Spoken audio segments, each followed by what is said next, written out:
The story of Jeffrey Epstein and how it seemed to just end abruptly on Attorney General Pam Bondi's desk is still sending shockwaves through the MAGA America First community. And while Epstein was a twisted man who did twisted things, the more observant among you by now know that it's absurd to explain anything around Epstein without also discussing his likely ties to CIA, Mossad, MI6, and whatever other country for whom he was a financial mercenary. This explains why Attorney General Bondi pursued the Epstein story at first in good faith, but realized too late Epstein was above the DOJ's pay grade. Now, this has happened before in history as well. So what is going on here? After the fact that Epstein belonged to intelligence, there are political reasons. The world's most successful defense attorney, Alan Dershowitz, who at one point took on Epstein as a client, had this explanation. And they're being suppressed to protect individuals. I know the names of the individuals. I know why they're being suppressed. I know who's suppressing them. But I'm bound by confidentiality from a judge and cases, and I can't disclose what I know. But I hand to God, I know the names of people whose files are being suppressed in order to protect them. And that's wrong. Just out of curiosity, without names, are these politicians, business leaders, both? They're everything. Translation? The intelligence community has had to use the courts to ensure none of Epstein's files get out. They do this. And then our friend Bill O'Reilly added this practical political reason. I talked to President Trump man to man, eye to eye, on St. Patrick's Day about this and the Kennedy files and the King files. It was all one conversation.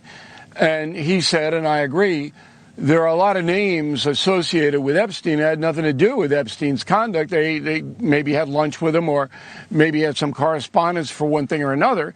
If that name gets out, those people are destroyed. Because there's not going to be any context. Media doesn't care about context. So you can't do that. You can't destroy human beings. The problem is, the damage is done. Trust has been lost. If the big MAGA names aren't saying it in the open, and plenty of them are, they're saying this behind the scenes. This has the power to take down the entire MAGA movement. Trust lost translates into no turnout in the midterms, and maybe beyond. So what does Team Trump do now? I sat down with Mike Benz, former State Department cyber official, corporate attorney, and head of Foundation for Freedom Online. His work is widely followed, anywhere from Elon Musk to the Trump cabinet. They watch his stuff.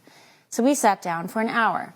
I'll release the full conversation next week, but Mike Benz says Attorney General Pam Bondi and the Trump administration can, in fact, fix this Epstein fiasco if they do this one thing. But what I'm telling you, and I'm telling thousands of people and policymakers and Justice Department officials watching this, is you cannot throw up your hands and say, well, we don't want to spend precious resources on a wild goose chase, sifting through hundreds of thousands of dollars of hundreds of thousands of classified documents at the Senate. You don't need to.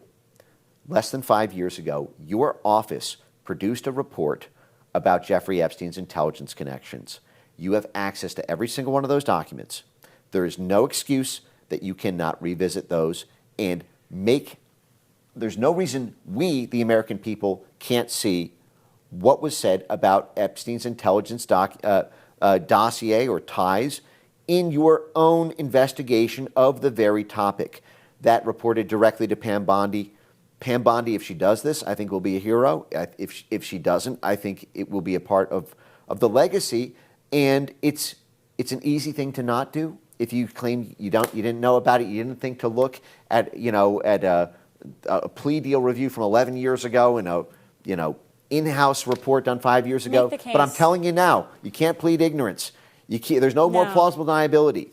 The OPR report, all of the meta information has to be made public. The private transcripts with Alex Acosta on the intelligence topic have to be made public, or else it's a cover-up. So, you're either a hero on this or you're covering it up. And I implore, if you want the American people's trust, at a moment where it feels badly damaged, this is an immediate thing. You can do this with a 1-month turnaround, and this will be the litmus test for whether or not this was good faith or not. Well, you just answered my last question, which was make the case as to why this matters, and I think that just made the case.